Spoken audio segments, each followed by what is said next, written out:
ሰላም ጀማው እንዴት ናችሁ? በአዲስ ታሪክ መጥቻለሁ። ቪዲዮውን ላይክ እያደረጋችሁ ጀምሩት። እንቀጥል። ታሪኬ የሚጀምረው ከእናቴ ነው። እናቴ በልጅነቷ እናቷ ስትሞትባት አባቷን የምትካድመው እሷ ብቻ ነበረች። አባቷን በጣም ይወዳት ነበር እና ትንሽ ከፍ እንዳለች ነበር የዳራት። እናቴም ትዳር ይዛ ብዙ ሳትቆይ አባቴም ብላ ጥላው ተመልሳ አባቷን እየካደመች አባቷ ጋር መኖር ጀመረች። ከዛም ከተወሰነ ጊዜ በኋላ አንድ ዘመዷ ላንቺ ሁነኛ ባል አምጥቼልሻለሁ እያለች አላስቀምጥ፣ አላስተኛ፣ አላስበላለቻት። ያችም ሴት ያጋባቻት ከአባቴ ጋር ነበረ። እናቴ አባቴን አግብታ ታላቅ እህቴን ከወለደች በኋላ አባቷ አረፈ። አያታችን መልካምና የማይረሳ ሰው ቢሆንም ከ3 ዓመት በኋላ ደግሞ እናቴ መልሳ ታላቅ ወንድሜን ወለደች። በዛም ሰዓት አባቴ ሌላ ሁለተኛ ሚስት አግብቶ ይዟት መጥቶ ሌላ አንድ ክላስ ስለነበረ እዛ ይዟት ገባ። እናቴም ያንን ስታይ ቤቱን በአንድ እግሩ አቆመችው፣ ቤቱን ቅውጥ አደረገችው። የዚህም ጊዜ ጎረቤቱ ተሰባስቦ አባቴ ሚስትህን ይዘህ ውጣ ብሎ ሚስቱን ይዞ ወጥቶ ሌላ ቦታ ተከራይቶ መኖር ጀመረ። አባቴ የሚይዛች ሴትዮ ጋር እየኖረ ሁሉም ነገር ካቅም በላይ ሲሆንበት ያችን ሴት ፈቶ እናቴ ጋር ተሸማግሎ በሽማግሌ ወደ ቤት ተመለሰ። አባቴ ያችን ሴት ሲፈታት ነፍሰ ጡር ነበረች፣ እሷም ወለደች። ከዛም ከተወሰነ ጊዜም በኋላ ደግሞ እኔ ተወለድኩኝ። እኔም ተወልጄ እያደግኩ ስመጣ ቤት ውስጥ እንደ ቤተሰብ ተሰብስበን በፍቅር በጨዋታ በልተን ጠጥተን ማናቅም። ሁሉም የሚፈልገውን በየራሱ ነው የሚያደርገው።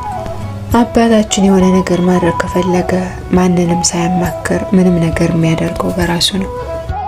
በገንዘቡም ላይ በጣም ሀርድ የሆነ ሰው ስለሆነ የሆነ አስቸኳይ ወይም ግዴታ ነገር ካልገጠመው በስተቀር ምንም አይነት ገንዘብ ማውጣት አይፈልግም።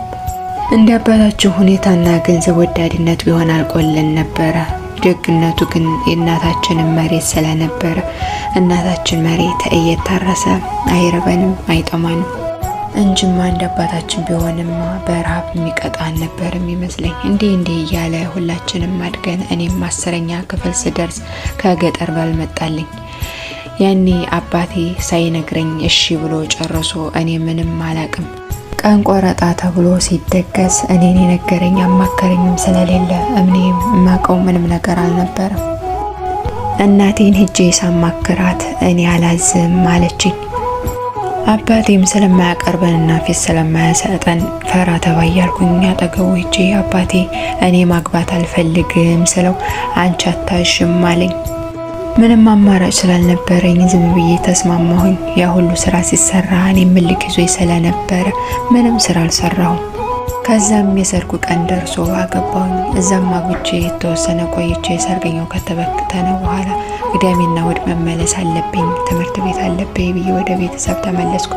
ከዛ በኋላ ግደሉኝ አልሄድም፣ ከቤት አልወጣም አልኩ። ያልመጣና ያልተላከ ሽማግሌ አልነበረም። እኔም እምቢ ብዬ በአቋም ጸናሁ። አባቴም ሁኔታዬን ሲያዩ እንደገና መልሶ አረብ ሀገር ልላክሽ አለኝ። እኔም አልፈልግም፣ ትምህርቴን መማር ነው የምፈልገው ስለው አባቴ ጠላት አደረገኝ። ትልቅ እህቴን ልላክሽ ቢላት እምቢ ብለው ተጣልተው አይነጋገሩም። ከዛም በኋላ አንቺም የሷን ይዘሽ ነው ብሎ ለኔም ያለው አመለካከት ተቀየረ። እኔም 12ኛ ክፍል ውጤት ሲቀርብኝ አሁንም ልላክሽ አለኝ። ገንዘብ አለህ የግል አስተምረኝ ስለው አበዴ ብዙ ነገር ተናገረኝ። ከዛ የሲኦሲ ትምህርት መጣ፣ ተማርኩ። ከዛም የልደት ካርዴ በትምህርት መረጃ ስለነበረ ለአረብ ሀገር እድሜ ተጨምሮ ማስታወቂያ ወይም ደግሞ የልደት ካርድ እንደሚሰራ አላቅም ነበር። ከዛም አባቴ እንደማይሳካ ቆርጦ ሲያቅ እኔንም እናቴንም ጠመደን። ድሮስ ካንቺ ተወልደው እያለ እናታችንንም እኛንም መቀመጫ ሰጣን። ከኛም አልፎ ልጆች እንዴት ናቸው ብሎ ለጠየቀው ሰው ሁሉ እነሱ መሸራ ባሉ እንደዚህ ናቸው እንደዛ ናቸው እያለ ስማችንን ለምለም ማድረግ ጀመረ።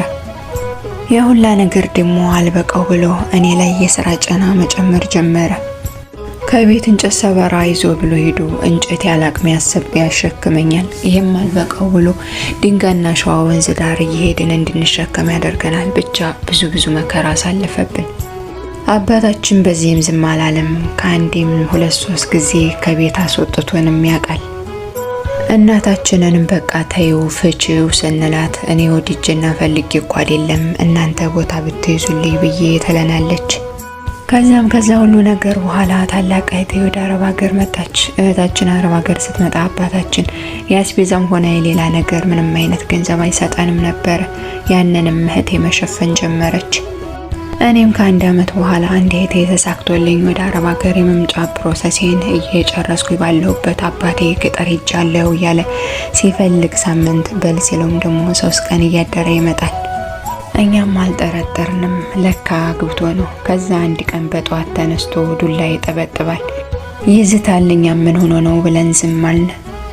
ከዛ ምንም ሳታደርገው እናታችንን ከመሬት ተነስቶ በዱላ ቀጠቀጣት። እሪ ስትል ሩጬ ስወጣ እየመታት ነበረ። እኔም ተናድጄ ከፈተርኩት። ገፍትሬው መሪ ሲል ጎረቤት መጥቶ ገላገለን። ትንሽ ከቆየም በኋላ እኔንም እመታታለሁ እያለ እየተጋበዘ እቤት እንዳላያቸው ይውጡልኝ አለ። እኛም ቤቱን ለቀንለት እናቴን በቃይ ብላ ተፋተው የሆነ ቤት ተከራይተን መኖር ጀመርን። እዛን ስንኖርም ግን የአባቴ ወንድሞችና እህቶቹ መቀመጫ ሰጡኝ። ለአባትሽ አብስይለት፣ ይሄን አድርጊለት እያሉኝ እየሄድኩኝ አብስዬ ጋግሬለት እመለሳለሁ። አንዳንዴ ደግሞ ጤፍ ሰርቄ ወስድ ነበረ። ከዛም ከ2 ወር በኋላ እኔም ተሳክቶልኝ ትኬት መጦልኝ ሳውዲ አረቢያ መጣሁ። ልክ ከመጣሁ በኋላ አገባት የተባለችውን ሴት ሚስቱን ይዟት እናቴ አብራ በለፋችበት ቤት ይዟት ገባ። አመት አለፈኝ ከመጣሁ። እናቴም እኔም እህቴም ሆነን የሚያስፈልጋትን አሟልተንላት ለሷ አንድ ጊዜ ብቻ ብር የላኩለት። እናቴም ሀቄን ሳይከፍለኝ አፉ አላልኩም ለሱ እንዲያትልኩ አለች። እሱም ብር ሲጠይቀኝ አሁን ለእናቴ እንዴት ዝላደርግ ነው ለአንተ ሌላ ጊዜ ስለው ልጆች አይደላችሁም አባታችሁ አይደለሁም ብሎ ይዘጋብኛል። እናቴም ልከሰው ነው አለችኝ። እና ለማለት የፈለኩት እኔ ግዴታ የሱን ሀቅ አለብኝ ወይስ የለብኝም? እናታችንም ሀቄን አልሰጠኝም እከሰዋለሁ ትለናለች። አባታችንም እንዲያትከሰው ይዝትባታል። እኛ የአባታችን ሀቅ አለብን ወይስ የለብን? ምን የምትለው እህታችን? ሁላችሁም ታሪኳን አዳምጣችሁ ሀሳብ አስተያየታችሁን ኮሜንት ላይ አስቀምጡላት። እኔ በግል ሀሳብ እናታችሁን 2 ከሆናችሁ አሳምሮ መኖር አይከብዳችሁም። አባታችሁ የማይቸግረው ከሆነ እና አዲሷ ሚስቱን የሚያኖርበት ከሆነ ምንም አይነት ግዴታ የለባችሁም። በፈለገው ያሳድራል ያኖራት እናታችሁ ጋር ሆኖ እንኳን ቢሆን ኦኬ። ግን ያችን ሴትዮ ያገባትን የማሳደር ግዴታ የለባችሁም።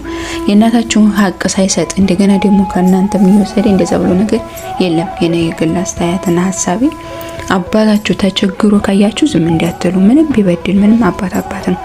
አለበለዚያ ግን ሌላ ሴት አግብቶ ያችን ሴት አሳምሮ ማኖሪያ የእናታችሁን ሀቅ ገምቶ እናንተ ደግሞ ከዚህ ገና እንደገና ጉዳያችን አይደለም ብላችሁ እናታችሁን በምትችሉት አሳምራችሁ ለማኖር ሞክሩ።